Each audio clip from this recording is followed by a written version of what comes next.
జగన్మోహన్ రెడ్డికి ఏం అర్థం కాకుండా అన్ని రాష్ట్రాలు తిరుగుతున్నాడు అని చెప్పి నాకైతే అర్థమైంది.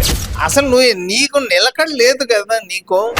అసలు ఎందుకు పాకుండా వీళ్ళకి ఈ విధంగా కలిసి వస్తుంది అని చెప్పి నాకైతే అర్థం కావట్లేదు. అభివృద్ధి చేయడం చేత కాదు, అది జగన్మోహన్ రెడ్డి చేసిన అభివృద్ధి చేస్తే కడుపు మండిపోతుంది చంద్రబాబు నాయుడుకి అంటూ నిన్న జగన్మోహన్ రెడ్డి చేసిన వ్యాఖ్యలను ఎలా చూడాలంటారు? ఇప్పుడు బాబు గారు చేసిన అభివృద్ధిని పక్కన పెడదాం. ఎందుకంటే అందరూ తెలుసు, రాష్ట్ర ప్రజలందరికీ తెలిసిన తర్వాత ఇప్పుడు అమరావతి ఎంత డెవలప్మెంట్ అవుతుంది అనేది పక్కన పెడదాం. ప్రజలు అందరూ కూడా 160 సీట్లు ఇచ్చారు.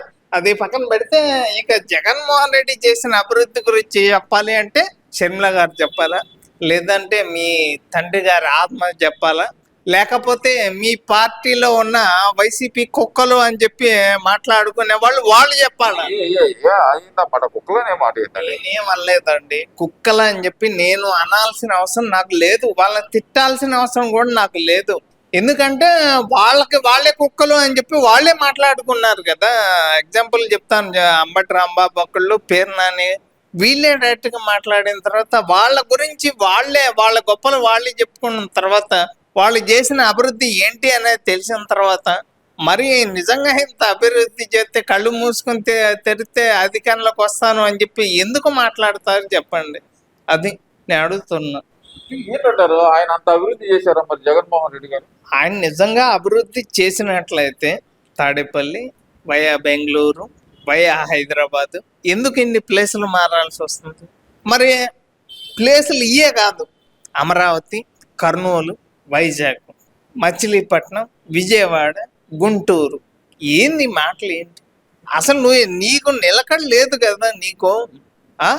అధికారంలోకి వస్తేనేమో ఒకలాగా మాట్లాడతాం, అధికారం పోతేనేమో ఒకలాగా మాట్లాడతాం. ఇంక ఏదన్నా ఇంట్లో కూర్చొని మా 4 గోళ్ల మధ్య నేను బైబిల్ చదువుతాను, 4 గోళ్ల మధ్య కూర్చొని ప్రెస్ మీట్లు పెడతాను అని చెప్పి మాట్లాడడం తప్ప నువ్వు చేసింది ఏమీ లేదు అని చెప్పి అందరికీ తెలిసిన విషయమే.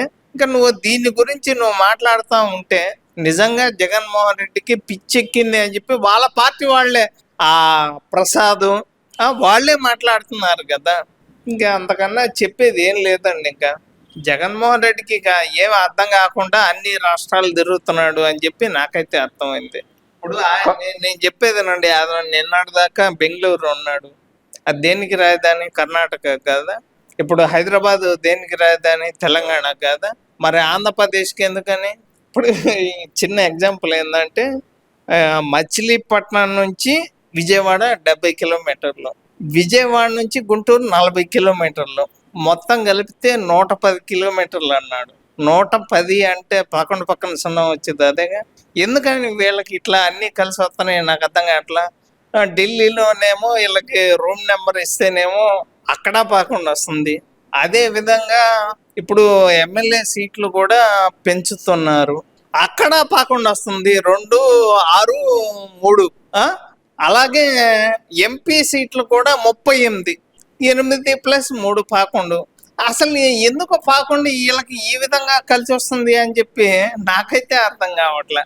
ఈ 11 సీట్ల గురించి ఆయన ఏం మాట్లాడతాడు? ఆ యాదవ్లో రీసెంట్ గా మంగళగిరిలో పార్టీ పెట్టి అక్కడ పోటీ చేసి ఎన్నో 100 ఏదో కొన్ని సీట్లు వచ్చినాయి. మరి వాళ్ళు 11 సీట్లు రావటం అంత దైవతీరం అని చెప్పి అతను మాట్లాడుతుంటే మరి అతను ఎక్కిరిస్తున్నాడో లేదో నాకైతే అర్థం కావట్లే. ఏదైనా 11 వాళ్ళ పార్టీకి బాగా కలిసి వచ్చిన అంశం అని చెప్పి నాకైతే అర్థం అవుతుంది. అంటే ఇక్కడ జగన్మోహన్ రెడ్డి అంటుంది అంటే కళ్ళు మూసుకొని కళ్ళు తెరిస్తే సగం టైం అయిపోయింది, మళ్ళీ కళ్ళు మూసుకొని కళ్ళు తెరవండి, ఈసారి మనం అధికారంలో ఉంటాం అంటున్నారు కదా. ఇలాంటి మాటలు మాట్లాడే, ఇలాంటి పిచ్చి పిచ్చి మాటలు నువ్వు నిజంగా నీకు స్క్రిప్ట్ ఎవడిస్తున్నాడో ఏమో తెలియట్లే. కానీ నువ్వు రాష్ట్రాన్ని ఏం చేస్తావు ఏంటి అనేది నిజంగా మా పార్టీ మా రాష్ట్రంలో ప్రజలకైతే పూర్తిగా అర్థమైంది.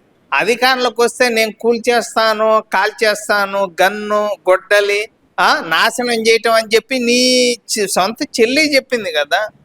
ఇంకా అంతకన్నా ఏం చెప్పాలి చెప్పు? జగన్మోహన్ రెడ్డి గురించి ఇంకా ఎక్కువగా మాట్లాడాల్సిన అవసరం ఏమీ లేదు అని చెప్పి వాళ్ళకి ఏంటంటే రాష్ట్రంలో జరిగే అభివృద్ధి రీసెంట్ గా 14వ తారీఖు క్వాంటమ్ వ్యాలీ అని చెప్పి మొత్తం అన్ని స్టార్ట్ అవుతున్నాయి కదా. అంటే వాళ్ళు కామెంట్లు ఏదో చేస్తారండి, ఏదో చిన్న షాపులు అని చెప్పి రొయ్యలు చేపలు నా జీవితంలో పులివెందుల రొయ్యల్ని చేపలను చూసిద్ది అని చెప్పి నేనైతే అనుకోలేదు అని చెప్పి మాట్లాడుతున్నాడు.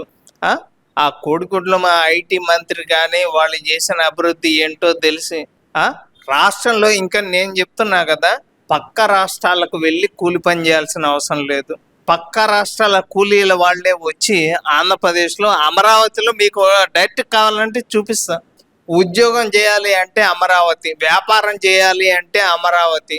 ఇక ముందు ముందు అమరావతి అమెరికా అనే విధంగా రాష్ట్రం డెవలప్ అవుతుంది. అమరావతి ఏముంది, మా వైసీపీ కుక్కలు ఆపాల్సిన పని లేదు, వర్షం చుక్కలు పడితే చాలు ఆగిపోయింది అని చెప్పి మరి పేరుని నాని ఒక వ్యంగ్యమైన వార్తలు అయితే చెప్తున్నారు కదా. మరి వాళ్ళపై వాళ్ళే దోకుంటున్నారు. ఇలాంటి మాటలు మాట్లాడుతున్నాడు అంటే టీడీపీ పార్టీలో ఏమన్నా సీట్ ఏమన్నా ఎక్స్పెక్ట్ చేస్తున్నాడేమో అని చెప్పి నేనైతే డైరెక్ట్ చెప్తున్నా. వాళ్ళ పార్టీలో ఉన్న నాయకులు కొంతమంది వచ్చారు కదా, ఈయనకు కూడా సీట్ వచ్చిద్ది అని చెప్పి ఇలాంటి మాటలు మాట్లాడితేనే వచ్చిద్ది అని చెప్పి అనుకుంటున్నాడేమో. ఉండవల్లి శ్రీదేవి కావచ్చు, ఇంకా చాలా మంది ఉన్నారులేండి. ఒంగోలులో జనసేనలో చేరటం కానీ, టీడీపీలో ఎమ్మెల్యేగా ఉన్నారు కొంతమంది. అలాగే పేరు నాని కూడా ఏమన్నా ఎక్స్పెక్ట్ చేస్తున్నాడేమో. ఏది 29కి జగన్మోహన్ రెడ్డి గారు బెంగళూరు వదిలేసి హైదరాబాద్ వస్తున్నారంట. ఏంటంటారు, ఏ పని మీద అనుకోవాలంటారు? ఇప్పుడు లోటస్ పాండ్ లో నివాసం కోసం అనుకోవచ్చు అంటారా, లేదంటే గనక అక్కడుండి రాష్ట్రంలో జరుగుతున్న పరిణామాలు గమనించడానికి అనుకోవాలంటారా కేసీఆర్ తో కలిసి? ఈ వీడియో నచ్చితే లైక్ చేయండి. అలాగే మా ఛానల్ ని ఫస్ట్ టైం కనుక చూస్తున్నట్టయితే ఇప్పుడే సబ్స్క్రైబ్ చేసుకుని పక్కనే ఉన్న గంట సింబల్ ని యాక్టివేట్ చేసుకోండి. అప్పుడే మేము పెట్టే ప్రతి వీడియో మీకు నోటిఫికేషన్ గా వస్తుంది. అలాగే ఈ వీడియో పూర్తిగా చూసినందుకు ధన్యవాదాలు.